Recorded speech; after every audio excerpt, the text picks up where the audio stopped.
So hi guys, my name is Aristotle Ilumba and I have a e-commerce or online selling business, and ang problem ko talaga before ay mataas ang CPM ko, and then syempre yung manual na nangyayari sa business like yung e-coding or yung pagsagot ng mga inquiries. And habang nagbabrowse ako dito kay Facebook, nakita ko si Pancake, which is na malaki ang naitulong niya sa akin to solve the problems of my business.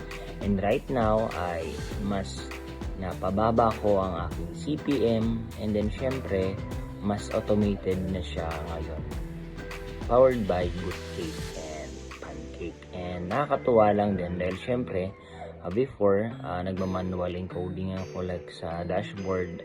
Kinagandahan kay Pancake ay you just need to click and then syempre export na siya dun sa dashboard ng courier na partner. Okay? So, gusto nyo guys na mag-avail ng subscription, well, I highly recommend yung Pancake. Makakatulong sa business na ginagawa mo. Okay? So, more sales to come and maraming salamat po, Pancake.